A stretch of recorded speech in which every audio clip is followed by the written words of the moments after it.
एक दौर ऐसा था जब राघव चड्ढा अरविंद केजरीवाल की आंखों का तारा हुआ करते थे, लेकिन आज उसी तारे को आम आदमी पार्टी ने आसमान से खींचकर जमीन पर पटक दिया है। जो राघव चड्ढा कल तक आम आदमी पार्टी का पोस्टर बॉय हुआ करते थे, आज अपनी छाती पीट पीट कर कह रहे हैं कि मेरी ही पार्टी ने मेरा मुंह बंद करवा दिया है। और इसके बदले में पूरी आम आदमी पार्टी एक सुर में चिल्ला रही कि यह आदमी डरपोक है, मोदी जी की गोद में जाकर बैठ गया। अब सवाल यह है कि आखिर ऐसा क्या हुआ कि कल तक जो जिगरी यार थे वो आज जानी दुश्मन बन गए। कहानी में खौफ है, कुर्सी का लालच है और एक ऐसा क्लाइमैक्स है जो आपको सोचने पर मजबूर कर देगा। कहानी को समझने के लिए थोड़ा पीछे चलते हैं।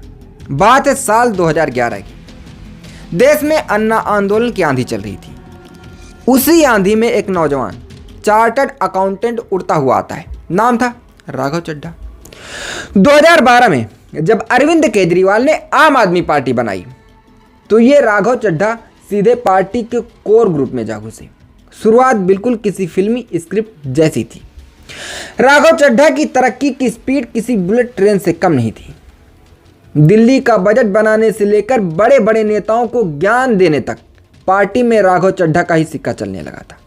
और 2019 में लोकसभा चुनाव हारे तो कोई बात नहीं, 2020 में उन्हें विधायक बना दिया गया और 2022 आते आते महज 33 साल की उम्र में पार्टी ने उन्हें उठाकर सीधे राज्यसभा भेज दिया। अब ये बताओ, इतनी कम उम्र में इतनी मलाईदार कुर्सी किसी को खैरात में तो नहीं मिलती। जाहिर है कि वो केजरीवाल के सबसे खास सिपह सालार बन चुके थे। लेकिन सियासत की किताब में हर चैप्टर खुशनुमा नहीं होता।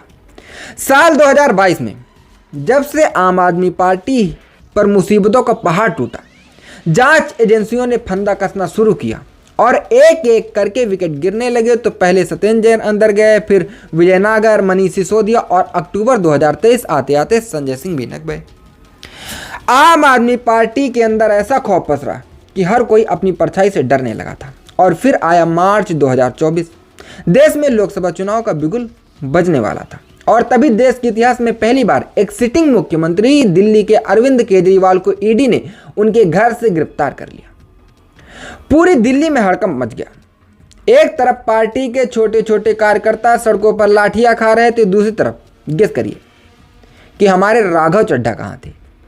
वो लंदन में अपनी आंख का इलाज कराने के नाम पर हवाखोरी कर रहे थे। सिर्फ यहीं तक नहीं, अब दूसरी बात सुनो। जब घर में आग लगी हो और घर का सबसे लाडला बेटा विदेश में छुट्टियां मनाए तो शक होगा ना।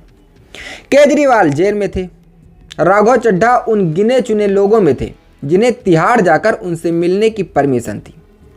लेकिन तिहाड़ से बाहर निकलते ही जनाब फिर रफू चक्कर कट्टर समर्थक भी सोशल मीडिया पर माथा पीट रहे थे कि भैया पार्टी डूब रही और हमारा राघव कहां दुबक गया।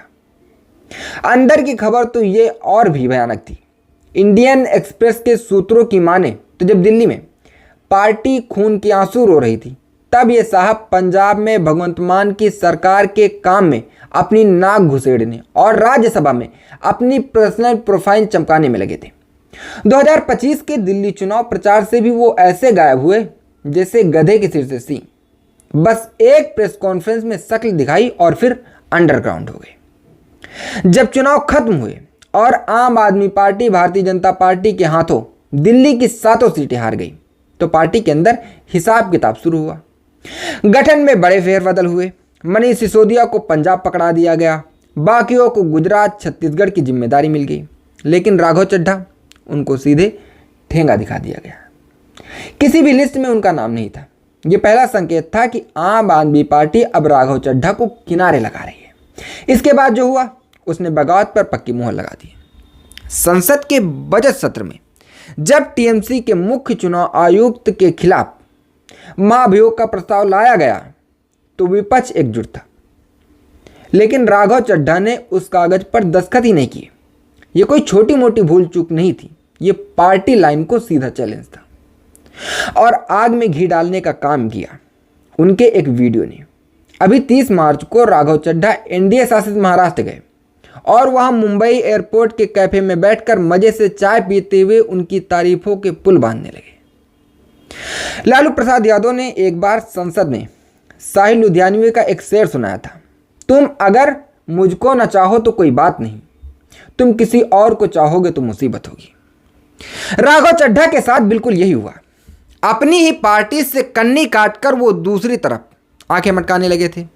अब तक जो पार्टी सब्र का घूंट पीकर बैठी थी, उसका गुस्सा यह सब देखकर ज्वालामुखी की तरह फट गया। पार्टी ने सबसे पहले उन्हें राज्यसभा के उपनेता पद से लात मारकर बाहर किया। जैसे ही राघव चड्ढा ने एक्स पर रोना रोया कि पार्टी मुझे बोलने नहीं दे रही, पूरी आम आदमी पार्टी उन पर भूखे शेरों की तरह टूट पड़ी। अतिथि ने सरेआम बेइज्जत करते हुए कहा, हमें लगा कि इनकी आंखों में दिक्कत है, ये डर के मारे नहीं भाग रहे। लेकिन असलियत तो यह है कि जब भी मोदी जी से लड़ने की बारी आई तो ये भाग खड़े हुए। राघव मोदी जी की गोद में जा बैठे। सिर्फ यही नहीं, ये लोग भगवंत मान ने तो सरेआम बखिया उखेड़ दी। भगवंत मान ने कहा कि एक तरफ गुजरात में हमारे कार्यकर्ताओं को पीटा जा रहा है और दूसरी तरफ राघव चड्ढा संसद की कैंटीन में समोसा महंगा होने और पिज्जा लेकर लेट आने की बातें कर रहे हैं। मुझे तो लगता है कि ये भ्रष्ट हो चुके हैं। संजय सिंह ने भी दहाड़ते हुए कहा कि जब पूरा विपक्ष वॉकआउट करता है तो ये अपनी कुर्सी से चिपके रहते हैं। अब ये बताओ, कल तक जो शख्स पार्टी का चाणक्य और आंखों का तारा था, आज अचानक से गद्दार कैसे हो गया। एक तरफ पार्टी के सारे बड़े नेता उन पर सत्ता से कॉम्प्रोमाइज होने का ठप्पा लगा रहे हैं, तो वहीं दूसरी तरफ एक बहुत बड़ा विरोधाभास है। इतना सब होने के बाद भी पार्टी उन्हें बाहर का रास्ता नहीं दिखा रही। उनकी राज्यसभा की सदस्यता खत्म नहीं की जा रही और उनकी राज्यसभा की सदस्यता 2028 तक है। आखिर क्यों? क्योंकि सियासत में किसी को शहीद बनने का मौका नहीं दिया जाता। आम आदमी पार्टी के सूत्र कहते हैं कि राघव चड्ढा जब तक चाहेंगे पार्टी उन्हें राज्यसभा सांसद बने रहने देगी। मतलब सफा है, कुर्सी पर बैठे रहो लेकिन तुम्हारी कोई हैसियत नहीं होगी। एक बिना दांत का शेर बनाकर छोड़ दिया गया है।